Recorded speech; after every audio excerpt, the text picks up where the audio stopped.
थानाय सालकिसा सिगां त्रिपुरा हासिबो बेलनाय वाति वाथानिबो त्रिपुरा हासिनि जद थायनो तै लोमजाग अंथानिबो गोबांमा नक हक देरा बाख्या सरनाथिरबो खरक बमै मा तंबाख्या अबाहायनो मध्य बनमालिपुर आमचायो नक हक तै लोमजाग नक नुखुंरगो थाङै बासाख्या केबंनाय बदलनि आदं जितेंद्र चौधरी লগিতঙ্গ সিপিআইএম নি আদং রক আজকে এসছে এখানে আমাদের পার্টির এটা তো বনমালীপুর মধ্য বনমালীপুর লোকাল কমিটির উদ্যোগে এখানে এই বন্যা পরিস্থিতি শুরু থেকেই তারা এখানে যারা এই ক্ষতিগ্রস্ত মানুষ এই এলাকাটা প্রায় 2-3 দিন ধরেই তো ডুবেছিল না, তাদের খাওয়া পড়া এবং অসুস্থ যারা তাদেরকে সেফ জায়গাতে মানে স্থানান্তর করা এগুলি সবটাই তারা করেছেন।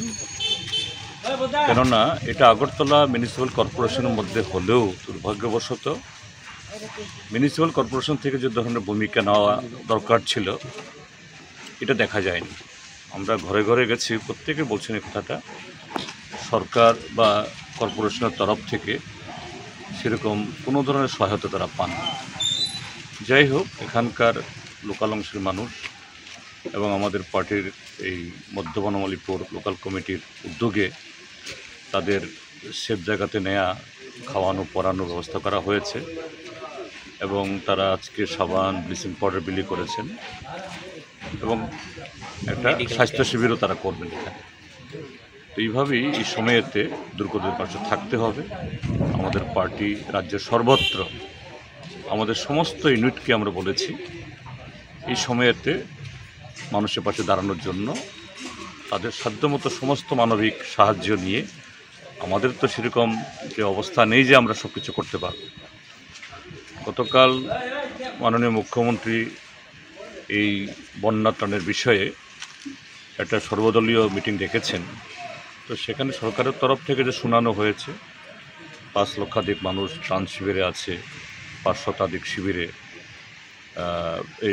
5 লক্ষ না, মানে 5 শতাধিক শিবিরে এবং 17 লক্ষ লোক এরা প্রত্যক্ষ বা পরোক্ষভাবে তারা এই ক্ষতিগ্রস্ত এবং তার জন্য সমস্ত ধরনের ব্যবস্থা হচ্ছে।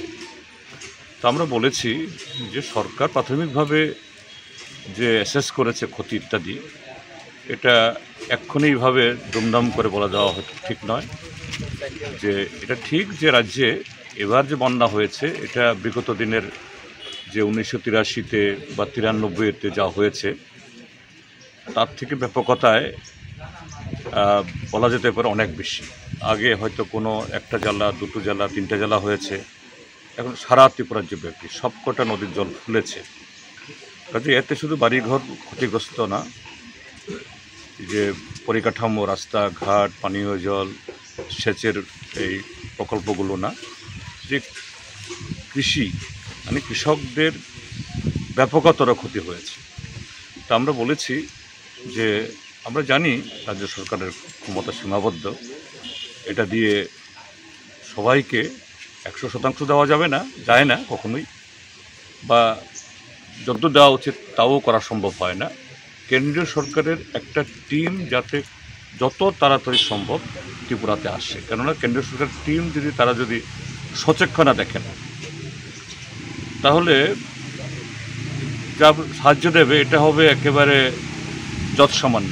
যেমন আমরা দেখেছি মাত্র 40 কোটি টাকা দিয়েছে। 40 কোটি তো নর্মালি যে প্রত্যেক বছর NDRF ত্রিপুরা সরকারকে বা ত্রিপুরা রাজ্যকে দিয়ে থাকে, এটা কিছুই না। ক্ষতি কয়েক হাজার কোটি টাকার হবে এবং এটা ইমিডিয়েট তৎকালীন যেমন এই দরকার, পদক্ষেপ দরকার, আর দীর্ঘমেয়াদী এই যে রাস্তাঘাট, পানীয় জল, বিদ্যুৎ, সেচ, স্কুল, বাড়িঘর নষ্ট হলো, এর জন্য যে কেন্দ্রীয় সরকারকে আরও উদারভাবে এগিয়ে আসতে হবে। তো এই ক্ষেত্রে তো আমরা বলেছি এবং অন্য সবকটি রাষ্ট্রীয় দলও বলেছে আমরা সরকারের পাশে এই ক্ষেত্রেতে আমাদের সমস্ত শক্তি দিয়ে আমরা পাশে দাঁড়াবো। কিন্তু যেটা দেখছি সরকার যা বলছে ত্রাণ সম্পর্কে বাস্তবের সাথে মিলছে না। যেমন এখানেও এখানকার বাসিন্দারা বলছেন যে সরকারের লোক আসেনি, আমিও দেখেছি এরকম অন্য জায়গাতে যাইনি। তো একটা মানে অগোছালো যে ধরনের প্রস্তুতি থাকা দরকার এরকম একটা ঘটনায়, এবং এবার দেখা গেছে যে আবহাওয়া দপ্তর থেকে শুধু বৃষ্টি হবে বলেছে, কিন্তু যে ধরনের ব্যাপকতা তার, এর জন্য যে ধরনের সতর্কীকরণ হওয়া দরকার ছিল এটাও হয়নি। তো এই ক্ষেত্রেতে এখন দোষারোপের সময় না, সরকার যার এই একটা দেখছে একটা প্রস্তুতির দিক থেকে ঘাটতি, এগুলো কভার করে কিভাবে দ্রুত মানুষের পাশে দাঁড়ানো যায় এটা দেখা দরকার। আমরা পাশে আছি।